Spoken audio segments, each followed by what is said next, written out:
పంపుతున్నాం. అంతా రైతులలో పొద్దులైతే కడి మొక్కలే కడి మొక్కలే మనం అందరం ఎంత తెలుసుకున్నామన్నా ముందుకు రండి. ఎందుకంటే ఈ రైతు అంటానికి పెన్షన్ ఉండదు, రిటైర్మెంట్ ఉండదు, చాతులైనంత కాలం మనకు అర్థం చేయాలి.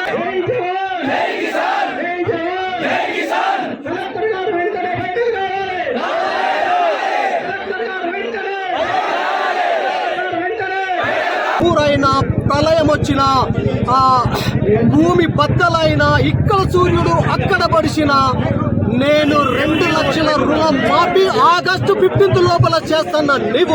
నువ్వు ఎంత బుద్ధిమంతునివో ఇప్పుడు మాకు అర్థమవుతోంది. రేవంత్ గారు, మీరు రైతులను గెలుక్కున్నారు. మీకు రైతుల నుంచి రాబోయే రోజులలో రైతంటే ఏందో మీకు చూపిస్తాము. కాసుకో. నువ్వు ఏమనుకుంటున్నావనంటే బ్యాంకుకి వెళ్తే ఏఈఓ దగ్గరికి వెళ్ళమని బ్యాంక్ మేనేజర్ చెప్తాడు. వ్యవసాయ విస్తరణది ఏఈఓ దగ్గరికి వెళ్ళమంటే ఏఓ దగ్గరికి వెళ్ళమంటారు, ఏఓ దగ్గరికి వెళ్ళమంటే బ్యాంకు దగ్గరికి వెళ్ళమంటారు.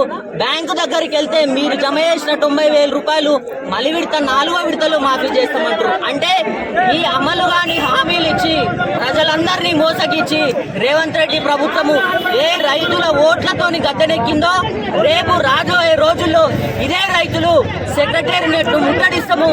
మీ కుర్చీ దిగే వరకు రైతులందరూ కూడా ప్రభుత్వానికి ఏం డిమాండ్ చేస్తారు? ఈ వేదిక నుంచి ప్రభుత్వానికి ఒకటే డిమాండ్ చేస్తున్నాము.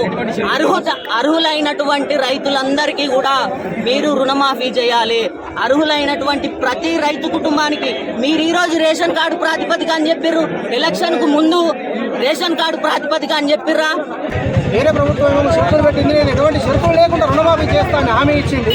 ఈరోజేమో రేషన్ కార్డు అని, ఆధార్ కార్డు అని, బ్యాంక్ అకౌంట్ అని, పట్ట పాస్బుక్ అని 2 లక్షల పైన ఉన్నాయని అన్ని కొరవలు పెడుతూ రైతులను ఇబ్బంది పెట్టే విధంగా చూస్తున్నది. దీన్ని రైతులు గమనిస్తూ ఉన్నారు. రానున్న రోజుల్లో ప్రభుత్వాలు తీవ్రమైన పరిస్థితి ఎదుర్కోవాల్సి వస్తుంది.